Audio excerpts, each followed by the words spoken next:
I am unashamed. What about you?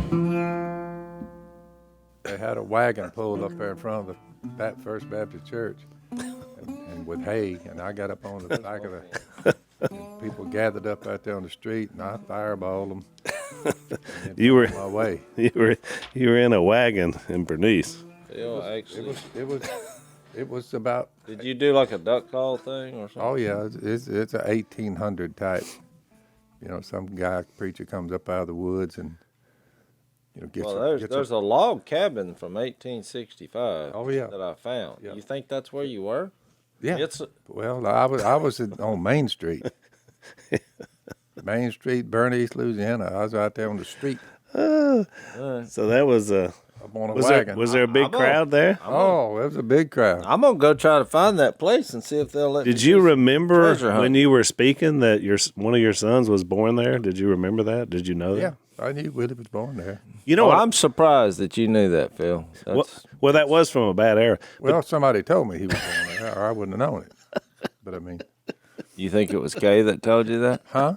You think Kay told you that? Probably. Well, I had that baby. Down to Where were you at, Bernie? Because you weren't there. That's right. But later, you're speaking in a wagon on an old place. I'm gonna I go look spoke in in the wagon 30 years. That's Well, it's an pre-conversion. interesting. Pre-conversion, Willie's birth, post-conversion, me preaching on the wagon. I need to get this show just to go back and follow y'all around. Oh my 50 goodness, years ago. That's what I'm saying. But look, so here's what I remember about it. Dad, you probably won't remember this either. So Willie was a baby, and he had bad croup when he was a baby and a kid. Yeah. So he had to go back in the hospital, same one he was born in Bernice. But I still have just such a strong visual because they had him back in those days. He was under a tent. It was like a little pup tent over his bed.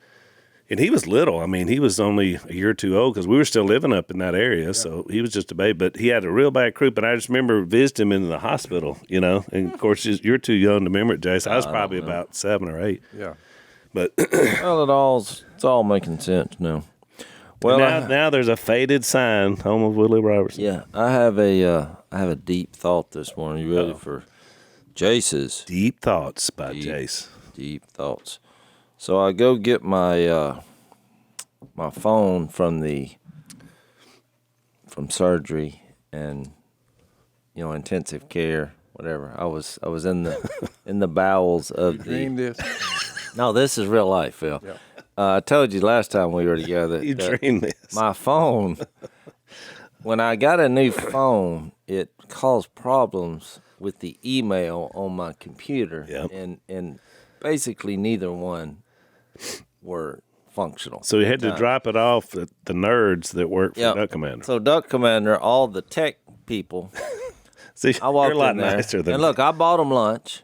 I mean, Well, look at you. Well, I've just noticed that $20 bills gets people excited about does. whatever you want them to And by do. the way, that's a worldwide phenomenon because I've traveled all over the world. A $20 bill will do a lot of things. Buy y'all some lunch.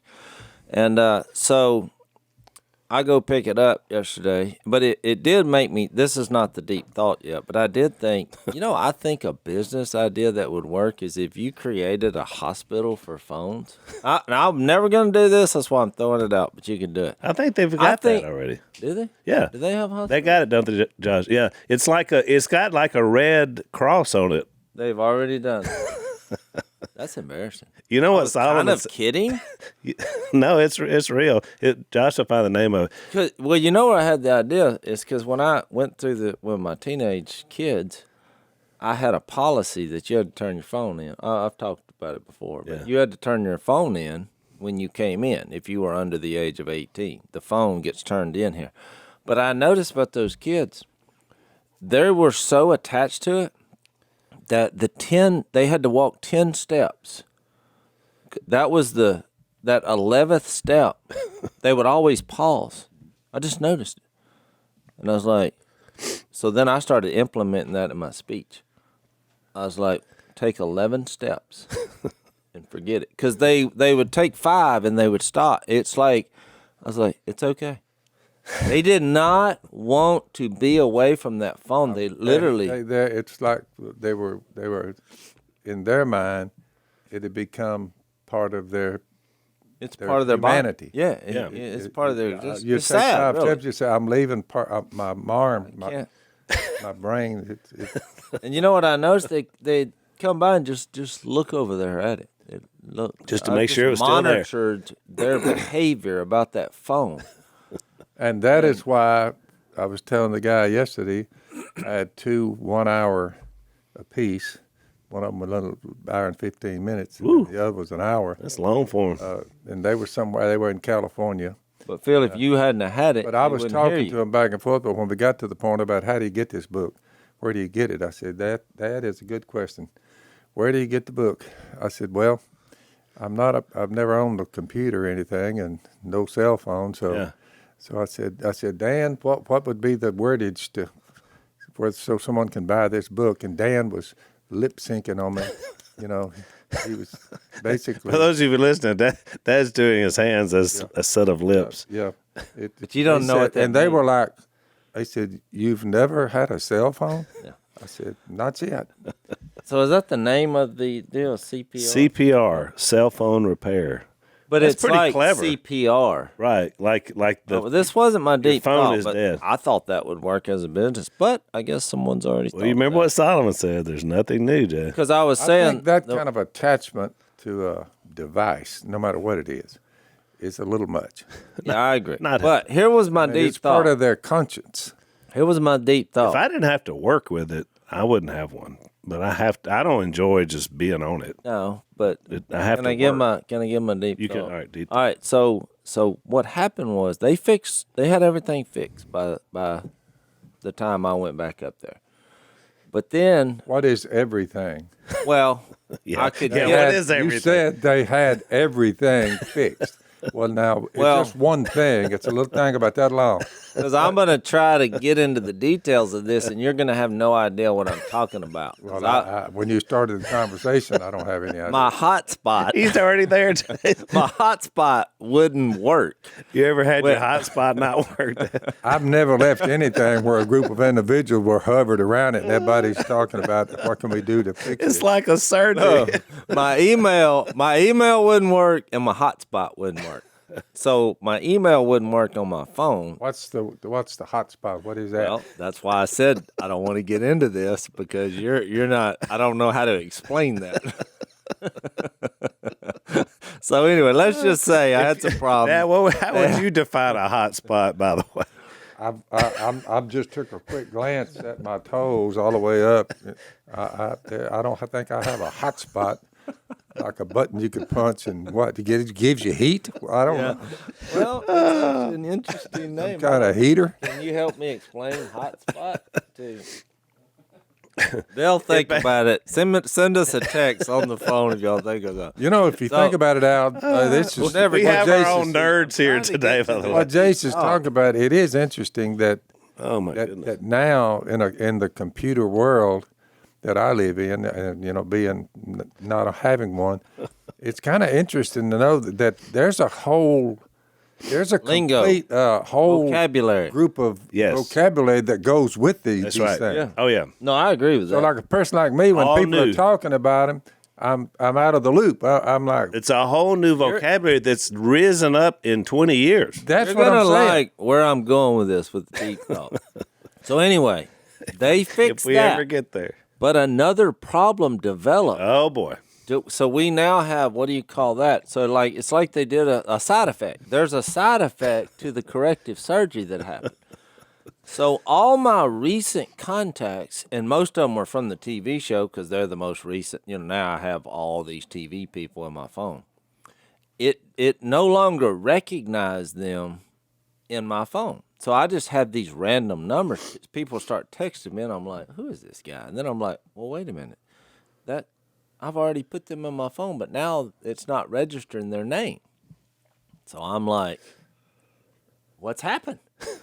So I call the geeks. You're back to the doctor. I say, okay, look, everything that we worked on, the surgery went great and it's now functional. However, a byproduct of that is now I can't recognize half the contacts in my phone. It's just a number. So it was like a, By the way, you never like it when your doctor goes, No. What I'm saying is where do we go from here? Because I watched CB walkie-talkie, Yeah. first telephone, walkie-talkie, CB, trucker, breaker, and they're running up and down the road conversing with each other. Then it jumped, but when it made this jump to the cell phone, first thing I thought, I wonder what the truckers are doing, because the breaker, 19. that's not. what's your that's 20? old. What's your 20? I They've did got see a trucker the other day was going 50 miles an hour on the interstate in the wrong lane, and I was like, because I hate to pass. He was in the passing lane. Right. He's going 50 miles an hour, and so I got up beside him. I looked up, and he was on a cell phone, Oh, boy. and I was like, "Hey, get back to your CB radio. You're gonna cause a wreck." Blew the horn, And then he looked up like, "What are you blowing?" So how many wrecks do you think is associated directly with the cell phone? Deadly. It's deadly. I mean, Right. sadly, it's very deadly. So I'm getting to my deep thought. So you know what Man, I'm getting old. The phone expert told me to do?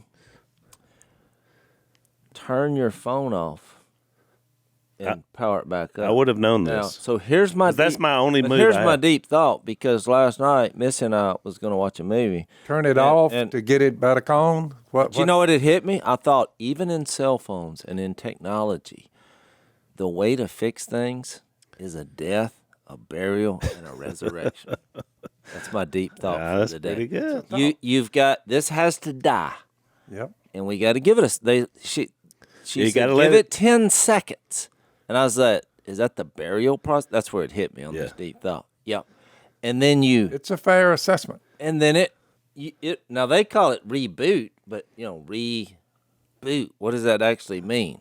It dies, or you say, "Oh no, my phone died." Oh no, that's healthy for the phone. It needs to go through this process of turning it off. Because one of my sons last time when I was having some other problems, he said, "Well, these problems are because you never turn it off." And I was like, "Well, why would I turn it off? I can because I always silence my phone, and Right. it's never loud." Because it reboots it. Well, we have a ritual with your mother, whatever, old age is keeping in. We have a ritual because every day, her little phone is about like that, small. Yeah, it's a flip phone. So she loses her phone. So every day she comes in, turn off the TV for a minute. We don't want the air conditioner going. I need to be able to hear this. I walked in on this So morning. everybody stops. Al saw it this morning. Everybody stops.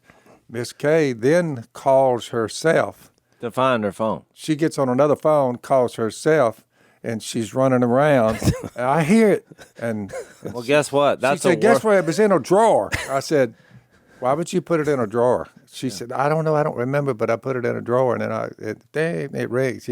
But every day the hunt's on. Everybody Hell, get that quiet. is a worldwide epidemic. Look, we did the same thing on my phone one time, and get the most obscure place to do the thing. You know where my phone was? In the freezer. I went in the freezer to get something, left it and in I there. exchanged my phone for it, and then closed it. I would think that's not Miss good for Kay your found phone. hers in a refrigerator on the front porch. Maybe that's where the problem starts. She went out there to get something out of the front porch refrigerator. Erroneously, she set her phone down inside the what we call an icebox refrigerator. She set that down in there, and then we went around, and finally we could hear it, but we couldn't. We finally zeroed in. I said, it sounds like it's coming out of this refrigerator, which I know is impossible, but I'm just saying. So we open it up, and there it is beside the milk and the cream. Well, there you There's the go. phone. I mean, it's a Well, common that was problem, comical. Let's take a break. So, Dad, one of our favorite sponsors is a group called Omega XL, and we've been taking this product for a pretty good while. And I've given it to some people to try, and so a lot of people now are buying this product because it works, and it especially helps with the aches and the pains. This product helps you as your body, when you're young, you produce something called SPMs, which keeps your joints healthy. But as you get older, your body, slows down in that production. And so this product is what helps rejuvenate those joints and muscles when you get those aches and pains. 360 joints we have, which I didn't realize that until they said this. So it's a great product. If you go to OmegaXL.com, you buy one bottle, you're going to get a second bottle for free. OmegaXL.com/Al. My first tagline. I'm so proud, Josh. OmegaXL.com/Al to check this product out.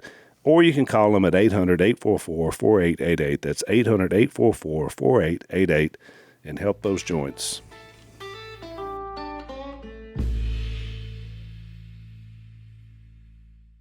It was comical today. I'm saying it's not worth the trouble. That's what I You're actually making a pretty good point. No, I agree. But you need it too. You don't have to have one, which I don't. Right. So why would I? It would be more debatable. confused. Life's confusing enough without adding that to it. Well, you're good because someone else has to have one near you. That's what I'm saying. right. That's debatable because you're actually getting the benefits without. And you have a built-in nerd. So a couple of things. Either you got to have one of the cell phones or a Unique. I got the Unique, no problem. Yeah, Unit, I guess, would be optional. So use your cell phone to connect your computer to the internet. That's the official definition from our crack staff. That's a hotspot. You use your cell phone, to connect your computer to the internet. Because I couldn't get my emails on my computer because my hotspot wouldn't work to use because when I'm out of town all the time. So Y'all are making life far, far too complicated. Well, I was. Have we taken our break? Yeah, we did. I'm feeling better by talking to y'all who have computers. Just and I think that don't. this is a whole part of you have brain cells that are not having to be used to deal with any of this stuff. That's right. So I mean, you're blessed.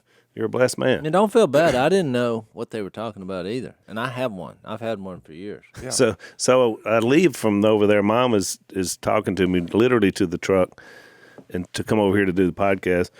And she's got some workers doing some stuff on her front porch. But she's on the other end of the porch. And she calls me before I get over and she says, the workers they're shooting guns over. They must have a snake over there.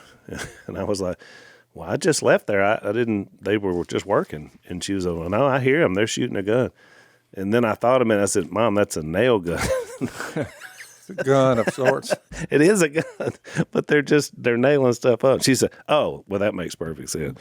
Well, I needed a gun this morning. So I get out and I hear this. It was one of these geese that somebody in the neighborhood, they put 2 geese in the neighborhood pond. And but it was like a cry of pain. And I thought, why would that goose be doing that? So I'm walking toward the water. I hear the goose. Something catches my attention, and I look, and there's a fox in the sneak position on my neighbor's chicken house. But I didn't have a gun. So you're watching the attempt in progress. Well, the goose is on a log sending out the alarm. You know, He's trying to let the the chickens. fox has got his butt to the goose. He's like, I'm going after the chickens, but they were. And what disturbed me is that fox looked at me and just like continued his. I would have thought he would just run off. He didn't. That's what happens when you're in a neighborhood. They get domesticated. That's like right. that. They're not. He wasn't worried about you Yeah. because he's thinking, I'm fine here. You know what I did? The only thing I could think of, because I thought there's no way I'm gonna get to the gun. I mean, I just took off running right after, and he took off in. You know, I just. So the old saying, there's a fox in the hen house. It was daylight. You know. Yeah. I mean, it was just after daylight. But Well, the thing is, though, if he's creeping around in daylight, Jace, you may have got him today, but he's going to get them chickens. Oh, he's going to get it. He's yeah. Well, And look, I've already got been a project. I've already been by your neighbor's house when there was a bloodbath there once before. Yeah. Well, I know who did it. You know, I sent him a text, and I was like, I just, ran a fox out. He was out of town actually. It's a great family, but He was like, "Oh no," and so he said, "How many casualties?" So I sent him a text. I was like, "Actually, 0." They were like, well, the last time it happened, Lisa and I were walking by their house. We were walking in the neighborhood, and I heard the office wailing and crying, and I mean, it scared me. I thought, I went up and I knocked on the door because I thought something had happened to one of them. It was awful. And Katie opened the door, and of course she's crying. And I said, are you okay? Is there something we can do? And then she was just had to gather herself, and the kids are wailing and on the floor. She said, our chickens. And I looked over. I looked over, and it was just a bloodbath in their chicken coop. But I mean, they took it like very personal. Well, look, you get attached to them, and they work it like they have all that, so they teach their boys how to do stuff. I mean, they're a great family. I love them. They're in a subdivision with paved roads going everywhere, but it's a glimpse of the past. It is, and they try to. What's funny is, before our little duck show, that it was frowned upon to have farm animals because of the. We had an episode about that, and now they were so embarrassed that they removed that rule. That's right. But it's like they did it because now it's like organically cool. Right. So, I mean, who knows? But I don't even know who's in charge anymore of all that. Oh, there's somebody. Is it Johnny? I think he is. Yeah, which is Willie's father-in-law. Yeah. Because it used to be Randy, but we bought Randy's house, so he was on the show. I think Johnny. I guess it must be Johnny. So, Dad, Chuck, one of our listeners, sent me a verse, and I want to read it to you. One of our listeners finally found the verse for what department in seawater. You're always saying that. We have a verse. Yeah, there was. So there is a proof text for your what department in saltwater. It's Isaiah 23:4. And listen to this, Isaiah 23:4. Be ashamed, O Sidon, and you, O fortress of the sea, for the sea has spoken. And then in quotes, this is the sea speaking. I have neither been in labor nor given birth. I have neither reared sons nor brought up daughters. I've never read that before. I was not familiar with that, but I have used the argument, what department in salt water? It's, where was Isaiah 23:4. Oh, 4. But I was on the right track. And in the Bible, the sea says, I have birthed no one, I have reared no children. I don't make life. That's right. So So excellent work, Chuck. We have a great Karl Marx, Joseph Stalin, Adolf Hitler. I've already forgot the three things. Get them confused on the age of the earth was the first one. Tell them to depend on salt water, the fountain of life. If you're going to take over their mind, start there. Yeah, get rid of God. Yeah, all these dictators that kill millions and millions of people, they said embrace what Karl Marx said. Yep, that's right. You have to. What was his name? Not Karl Marx. He embraced it. You're talking about Darwin? Darwin. Yeah. Charles Darwin. You embrace what he said, and you can win them over. And Darwin even said in the theory of evolution that it's just a theory. It's a theory. I could be wrong. Yeah. He said that. I got a letter from, I spoke Tallahassee a while Thank back. you for that verse, though, my man. That was Chuck. I spoke in Tallahassee a while ago, and so my in-laws evidently had a friend that's from Tallahassee, and they were going to go, but they couldn't for some reason. Gave their tickets to their maybe nephew or young guy. Yeah. And but she sent a letter, and she's like, he had never made a decision, even though he'd been raised in church. He never made a decision to accept Jesus. But it just in the letter, it was like there was something in the speech that I gave that was his problem with not pursuing Jesus, and it was all around creation. It was a long letter, but it's very encouraging. Yeah. But because the letter was like, the more he thought about it, because I do a little, especially at community events. I mean, look, the power's in the gospel and what Jesus did. That was God's idea. But if you can disarm some of these crazy arguments about how we got here, because some people, it's kind of like when we talked about idolatry. In his mind, he had it worked out to where creation, as the Bible says, wouldn't work in his mind. So therefore, he's nullifying everything else. However, a few simple humanity questions: how'd you get here? Yep. Going through I went through the deal about the explosion. It's like, y'all saw from our duck show, we blew up a lot of things, and I have blown up a lot of things. I've never had an explosion go off and then it turn into perfect order in chemistry. And that's what you're selling me? That nobody made the explode, no intellect, and we have an explosion, and it sets in motion a chain of events that It creates everything we see.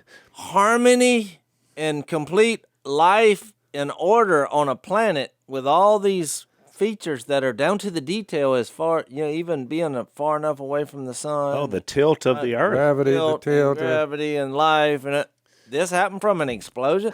That's what you're going with? And then try to get me to believe, which is just too much, and point to a gigantic pool of water. 3/4 of the thing is water. And just point out there and you say, and that came out of the explosion It does. is our maker. And then your Salt water exit- made us. I'm then like, your- I said, that's hard to believe, man. Then your exit strategy is that, you die. Yep. No U-Hauls behind the hearse. You can't Can't take anything with it. take away. So, we're going to evaporate into energy. The energy that wasn't there that caused the explosion, but can be there now. Just hovering someplace, right? So this is my speech. I'm like, this is what you're going with. This is what you're basing your decisions on. Hang on, You're betting your life on it. let's take a break.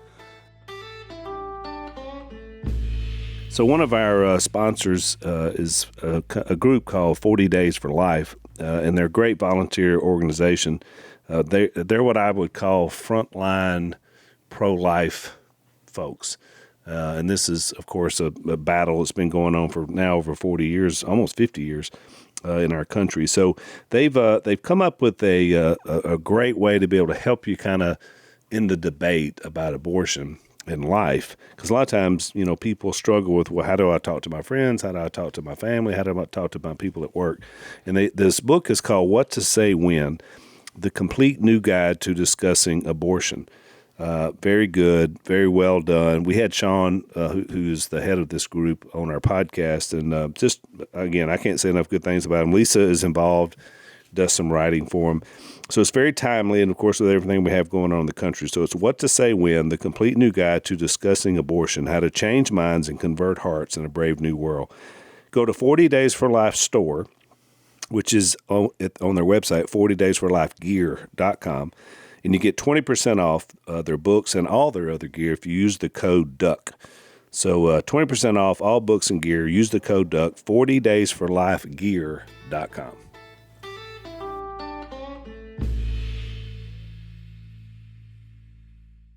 So anyway, somewhere in that, I wasn't making fun of it. I'm just like, this is what they're teaching. Because I did it because, look, they say it's a college town.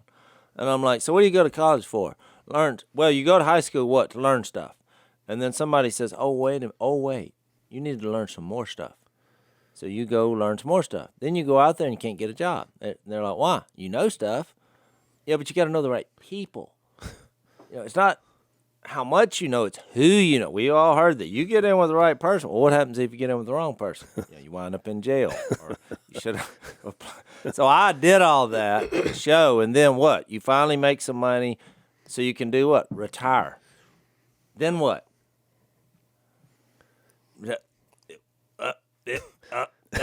That's it? This is your plan? This is what you're teaching? That's it. And it's interesting because when I went to college, most of my college years were after I had gone to school of preaching and was working with the church. I was going back to knock out my degree. So I'm older. I'm in my 30s and firmly in faith.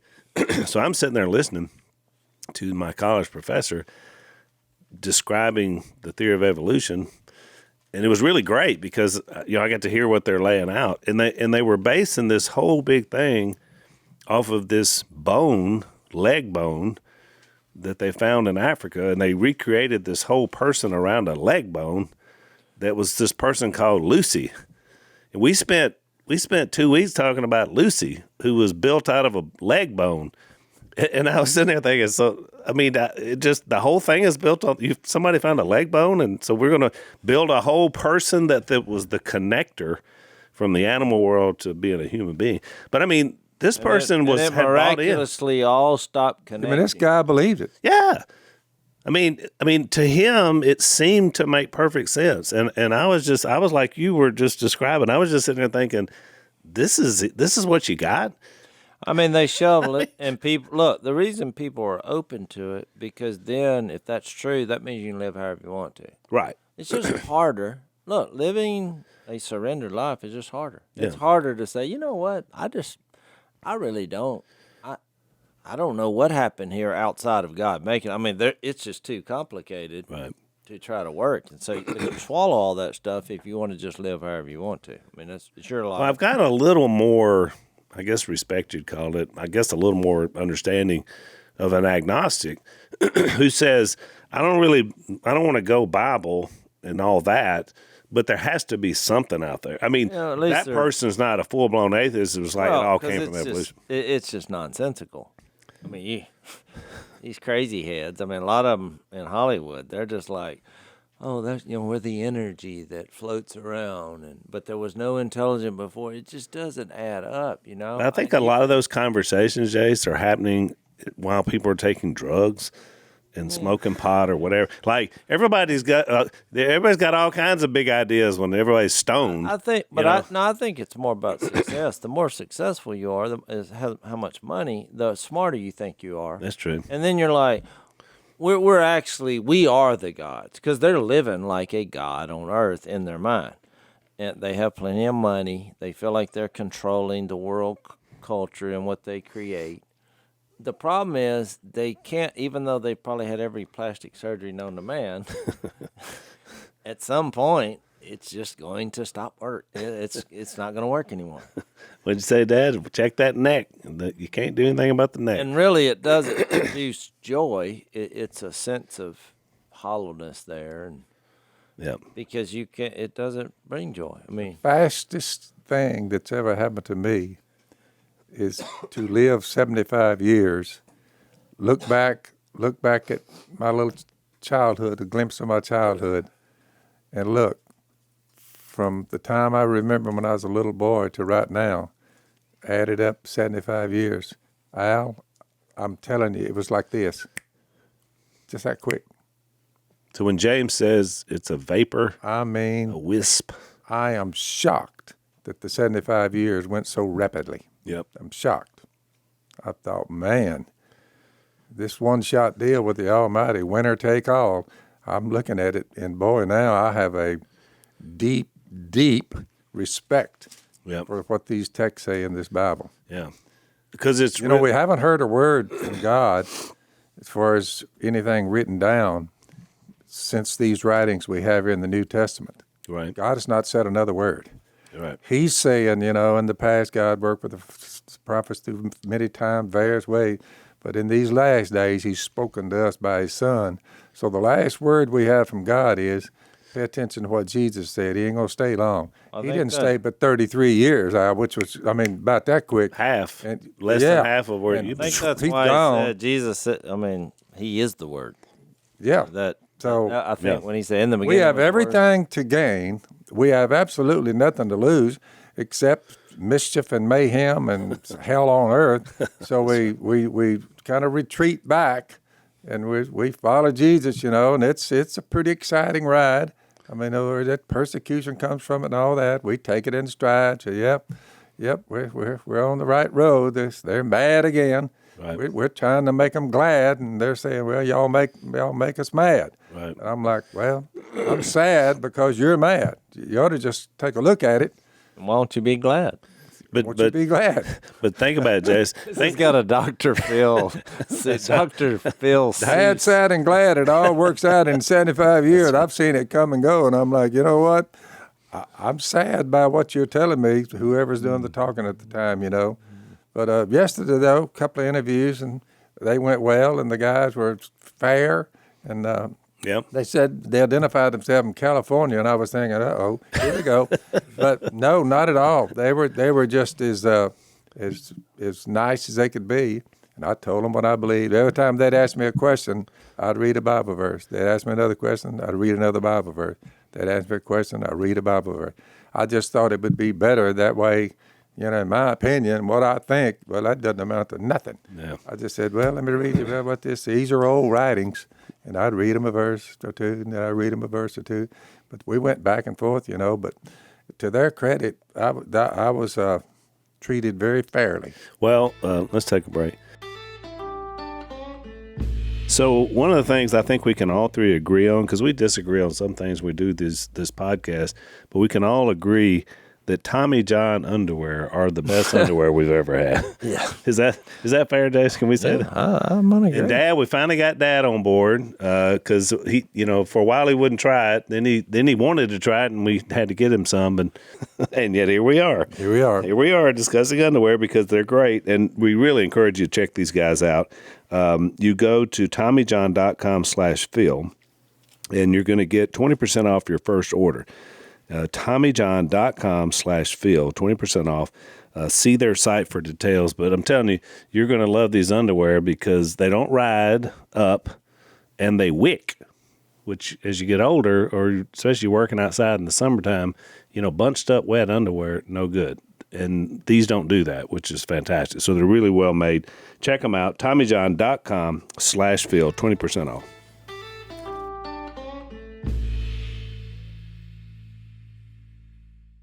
One of the things I've noticed, Dad, in my travels, because it's kind of been ironic the last couple of years, I'm mostly going to what the people on a map call the blue states, which are democratically controlled states, which is what you mentioned, California, Illinois, Northeast.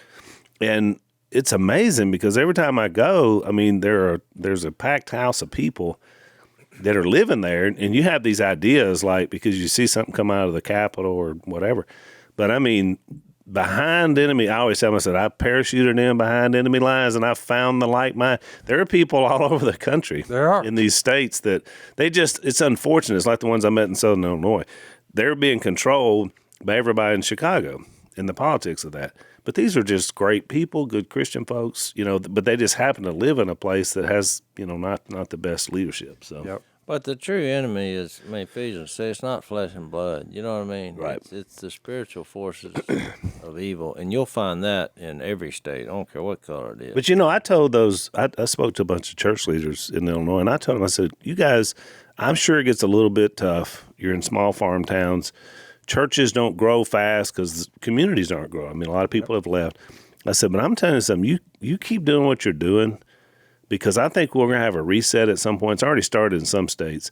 And these people are going to come out of these hellscape big cities. They're going to get tired of living that, where the crime is so bad. There's a exodus right now. You know where they're going to go? They're going to go back to a farm. They're going to go someplace where they can raise their family and not have to have all this Seeing crime. more and more of that, it makes me feel better about the whole thing. Me too. And so I think that's what I told them. I said, look, you guys, I'm in here to encourage you. Keep preaching the gospel.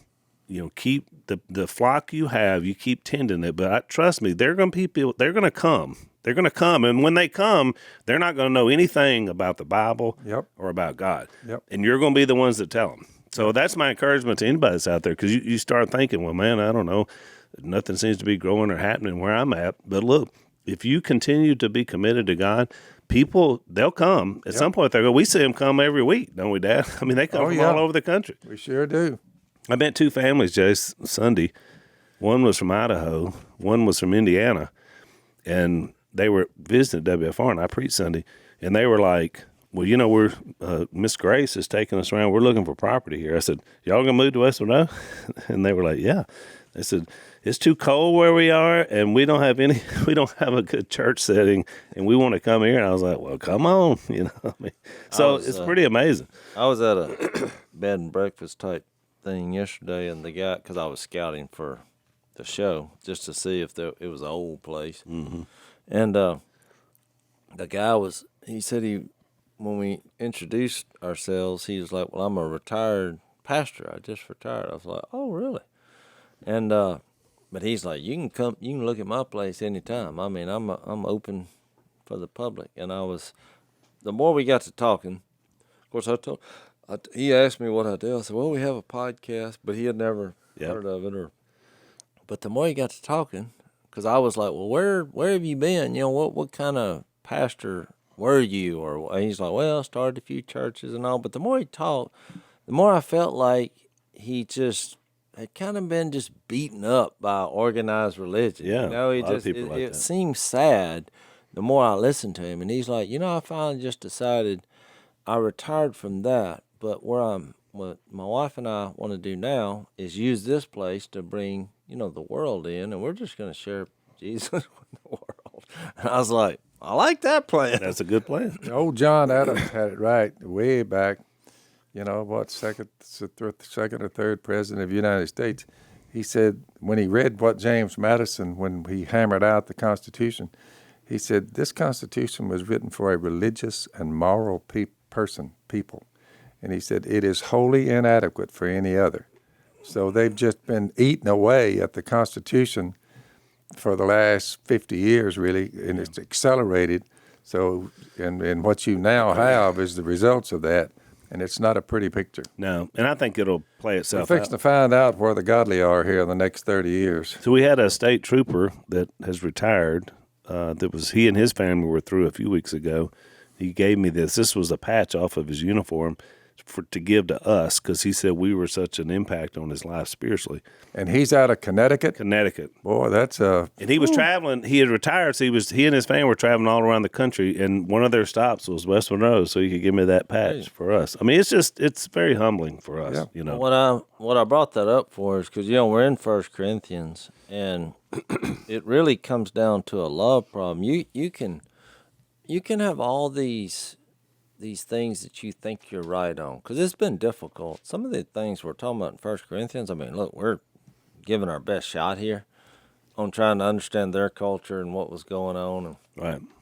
But these people that are running around trying to get everything theologically right or claiming to be right on everything, it won't matter if you don't love. If you don't love God and you don't love people, and I feel like the further we're getting into Corinthians, and the reason I keep bringing up this point that Paul keeps bringing up about this is relational. I mean, I think the last thing I read last time was when in 1 Corinthians 12:4 he said there are different kinds of gifts, but the same Spirit.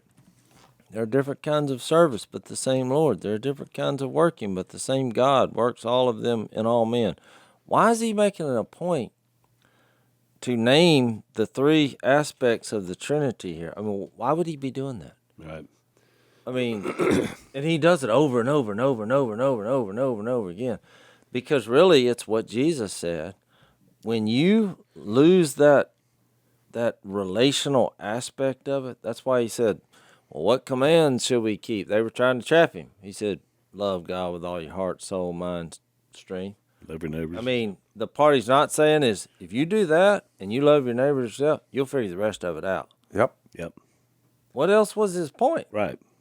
And so here you got in Corinth, same thing. And the reason I brought up that guy about that I seemed like he'd been beat up is the same concept. Mm-hmm. He said, boy, I've been involved in more arguments and church splits and people getting mad over this. And so I brought up what we're doing in Corinthians. You know, I was like, maybe you should listen to our podcast. I was like, because I guarantee you, whatever you went through wasn't as bad as what was going on at Corinth. They had forgotten the gospel and they didn't love anybody. Which is kind of interesting. Let's take our last break.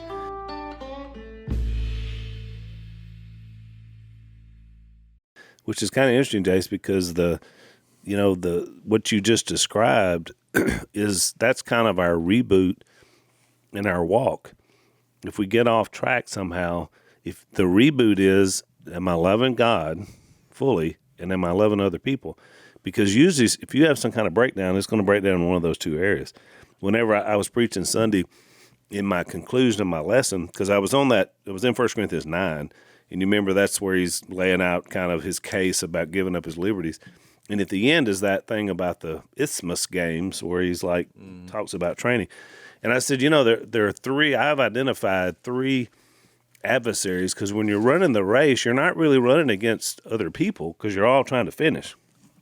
So he makes the point, it's not like a typical race where other people are your competitors. And I mentioned the Boston Marathon. Lisa and I were there. Everybody's just trying to finish. Somebody did win the race, but nobody knows who that person is except race people. Everybody else, they were like, I finished.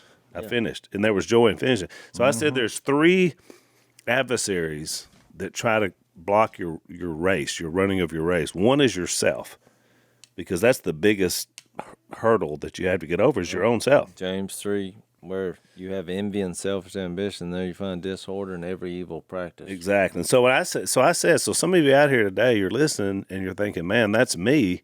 And I said, but the reboot is love God, love your neighbor, and stay humble. If you do those 3 things, you're going to be on the right track. The second one was your peers, the people who you surround yourself with. Because I said, if you're around a bunch of bitter, jealous, angry people, you're going to have a hard time winning the race, finishing. And then the third one was, of course, the evil one, because he's constantly working against you, trying to trip you up. So it was really a good way to finish that idea. But you sparked that when you said that a minute ago, because you're right. That's the hardest part. Yeah. Is to break it back down to that place. Well, he gets there. I mean, when he gets to 12, he's like, the body's a unit, and though it is made up of many parts, and though all its parts are many, they form one body. Because what was their biggest problem the whole time?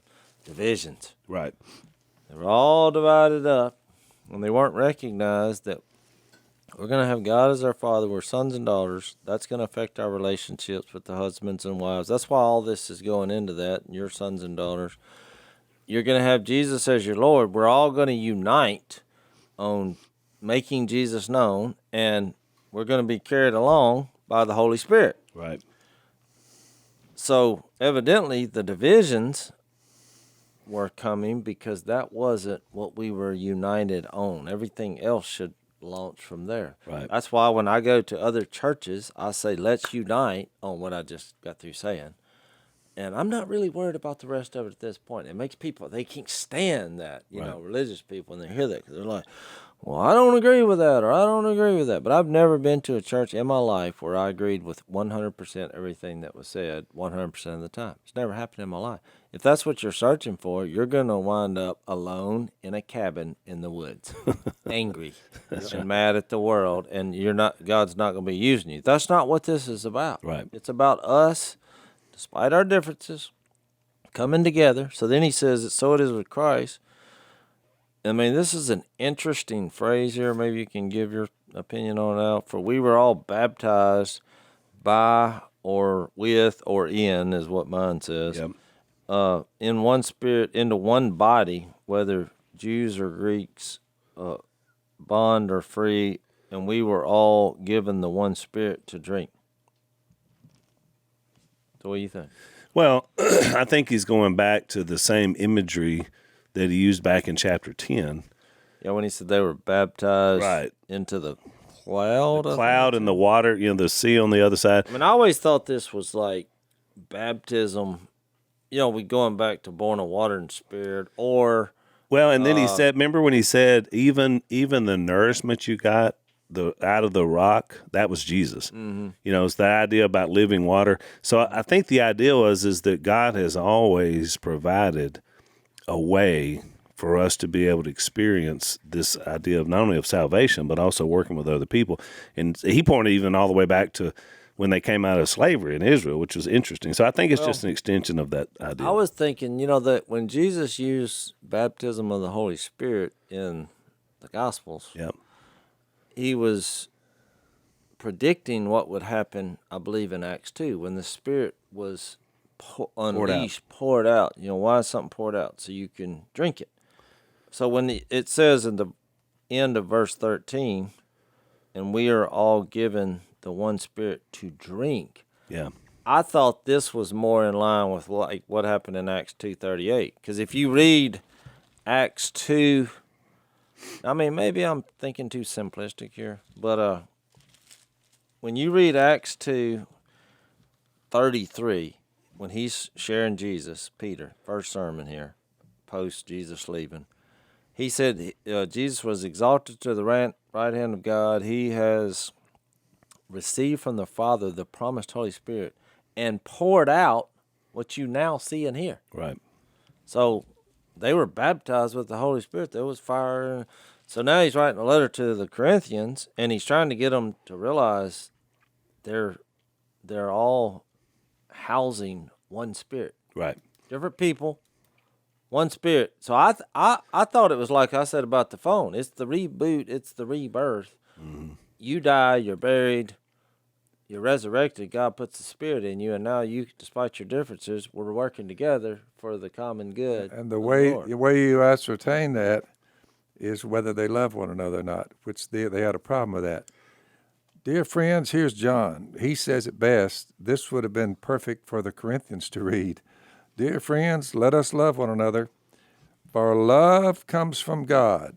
Everyone who loves has been born of God and knows God.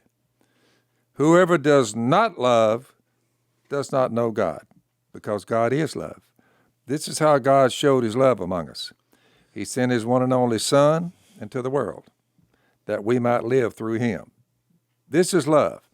Not that we love God, and what Paul keeps trying to get the Corinthians to see, but that he loved us and sent his Son as an atoning sacrifice for our sins.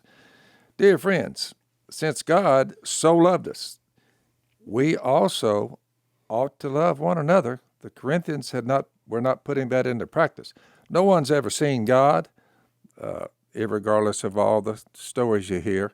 No one has ever seen God, according to John Apostle, speaking by the power of the Spirit. But if we love each other, you're like, no one's ever seen him, but if we love each other, God lives in us, and his love is made complete in us. We know that we live in him and he in us, because he's given us of his Spirit, which goes back to where Jay started. We were all baptized by one Spirit into one body, Jews, Greeks, whatever, give the same Spirit to drink. And we've seen and testified that the Father has sent his Son to be the Savior of the world. It's not rocket science. I mean, I added that. He doesn't say anything about rocket science. If anyone acknowledges that Jesus is the Son of God, he came in flesh, died on a cross, buried, and raised. God lives in him, and he in God. And so we know, and here's one that most people forget, and rely. We rely on the love God has for us, because without his mercy and sacrifice through Jesus, becomes flesh, keeps the law perfectly, dies to get us out from under it. He's going to say in the next letter, God made him who had no sin to be sin for us, so that in him, and 1 Corinthians, what Jase just read, we're all baptized by one Spirit. In him, we might become the righteousness of God. So you put it all together, you say it's really not complex, but it is rather profound when you're looking at it and you're saying, yeah, I agree. Except for the Spirit, him giving us, if he had not given us the Spirit, Al, we would be floundering around to this day. Well, and it's to Jase's point, it's the perfect unity that you see within the Godhead That's itself. right. It is, but the previous paragraph's going to be a little more complex, because he said to each one the manifestation of the Spirit is given for the common good. Different gifts. And you have different gifts. Well, some of them are miraculous. And your gift, Jase, may be greater than my gift, but I need to learn to say, I don't care. That's it. All right. Well, let's talk about that in the overtime segment, because I want to get into. Yeah, because you get into, well, are these miracles still happening today? Right. As they were That's what I given wanna here, or talk was it just because the apostles were alive? And, so it's an interesting thing. Yeah, but I know one thing, whoever's doing it, verse 11 says the Spirit's determining that, not That's exactly me. right. So it's not up to us. All right, we'll talk about that in our Unashamed overtime segment. We'll see you next time. Thanks for listening to the Unashamed podcast. Help us out by rating us on iTunes. And don't miss an episode by subscribing on YouTube, and be sure to click that little bell to get notified about new episodes. And for even more content that you won't get anywhere else, subscribe to Blaze TV at blazetv.com/unashamed.